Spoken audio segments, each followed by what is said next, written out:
services or do our due diligence to complete our job, or fulfilling needs for the citizens as well when they call, right? Along with traffic control, any traffic stops or arrests that we do on the side.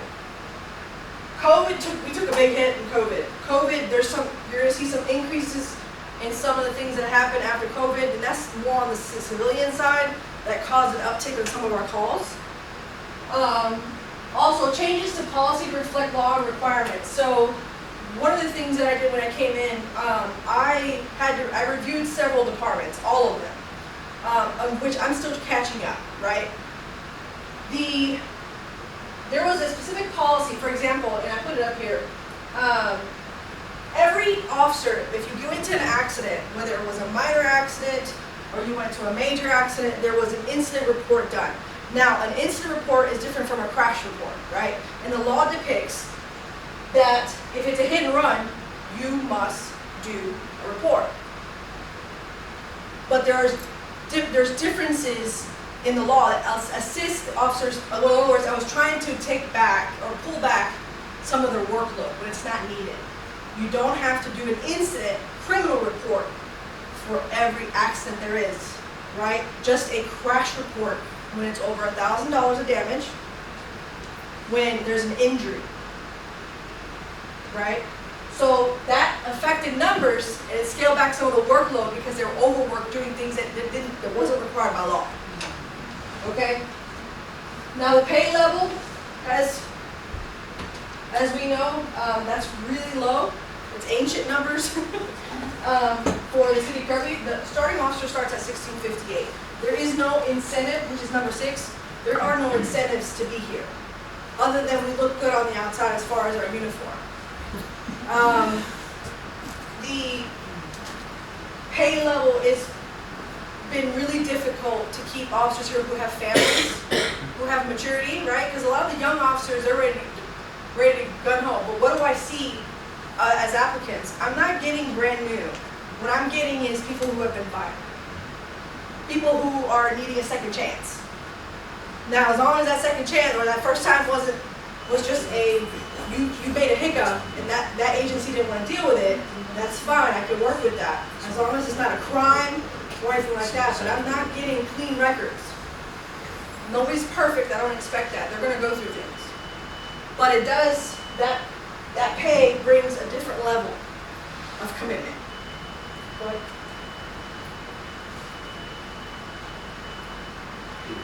Yeah. Since we're on that subject right there about pay, Sure.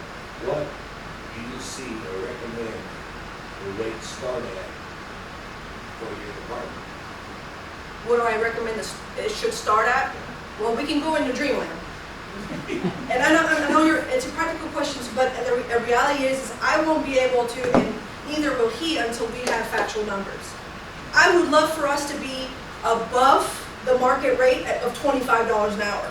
That would be practical, right? That was what we would be pulling people in and keeping them here. But we need to be reasonable on what we can afford in Kirby's future at that point.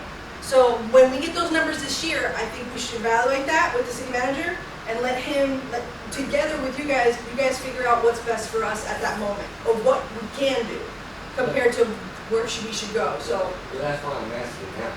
You know, we need to prepare this for this budget. This needs to start.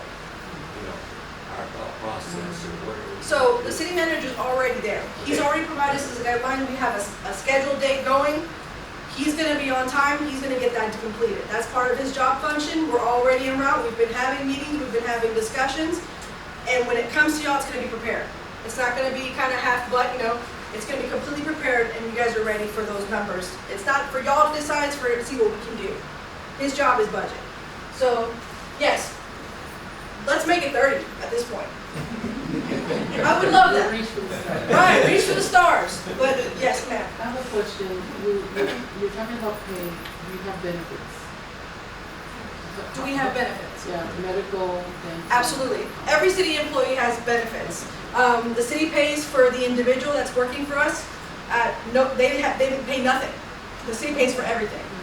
And I forgot the percentage for the benefits for the insurance, but for family. I want to say it's 45%. I believe it's 45%. City pays a good amount into support benefits as well. But we're taking care of dental at the very most. You're paying maybe $4 a pay period. You know, so it's very reasonable as far as that goes. The city's taking care of us. Now, let's talk about our shifts.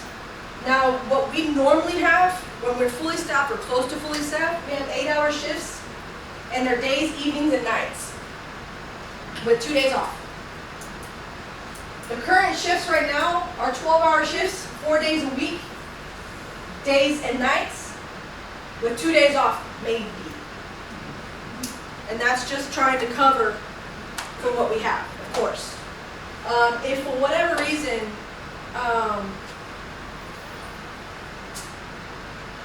and it's not just to cover the shifts. If for whatever reason we get an arrest or something happens and we're forced over, that overtime's going to kick in regardless. A lot of times our luck, and it's more often than not as officers, we have our mindset to be like, okay, I want to get home on time, we're going to be doing this and that. Next thing you know, the blue moon hits the sky, and City of Kirby goes on fire, and we have 3 arrests at the last minute. And that takes up into midnight. So that happens as well.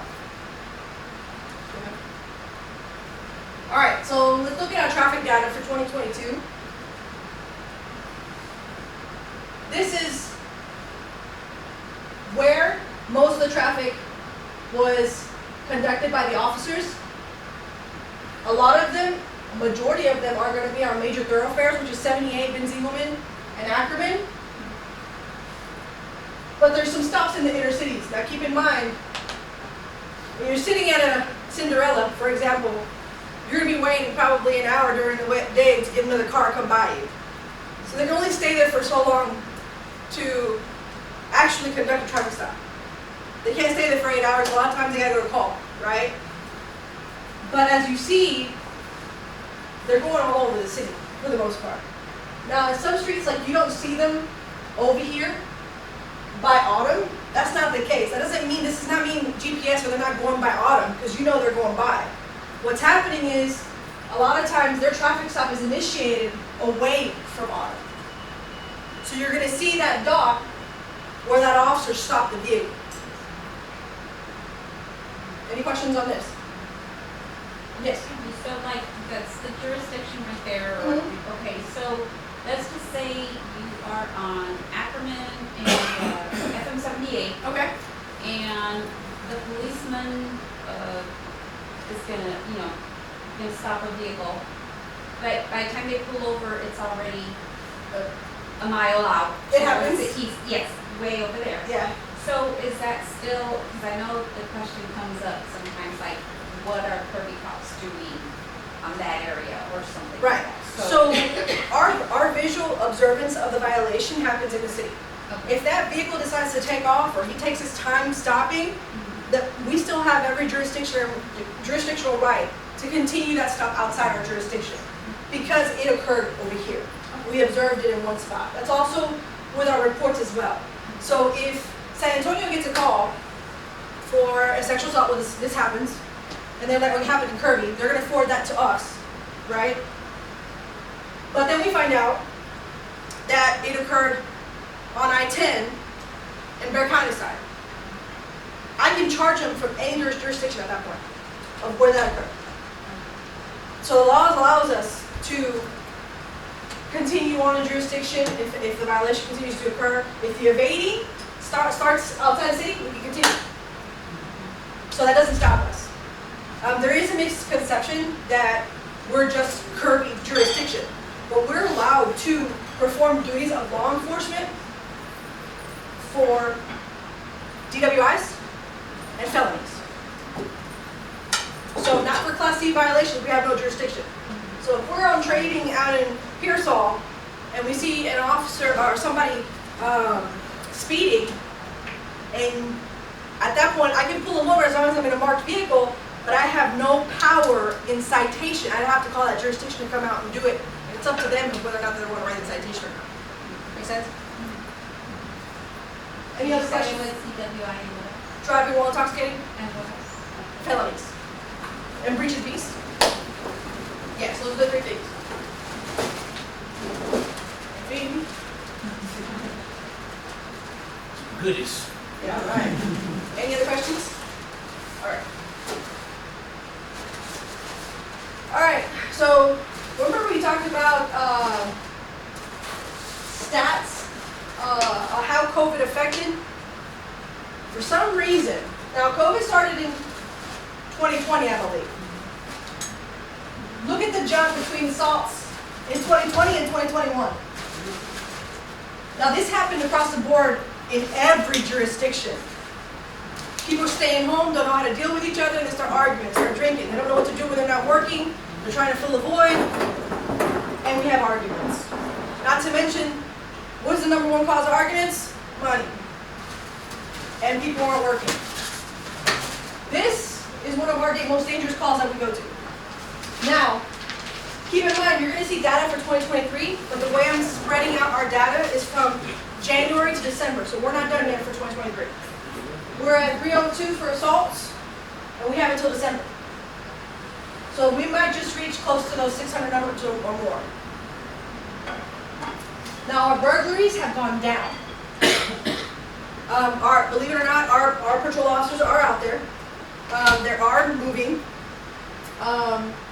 We saw a jump also during COVID of burglaries into 21 and 22 because it affected finances, right? It's not just kids having a great time for adrenaline rushes. More than likely, there's a reason they're stealing. But we're in the middle of this year. We're at 31. We may or may not go up. We haven't had one in a while, so it also depends on the report. As far as thefts goes, that was another jump. Now, burglary and theft are different. Burglary is when you're entering a premise without consent, right? Whether it be a car or a house or building. Thefts is I'm walking up right now and I'm going to take this and I'm going to walk out, right? I'm taking a property from you, not the building. Taking your purse, unless they use force. But that also has risen. Any questions? All right, come up. Now, as far as calls dispatched, in 2020 I wasn't chief. Now I will tell you, in 2020 we were in limbo.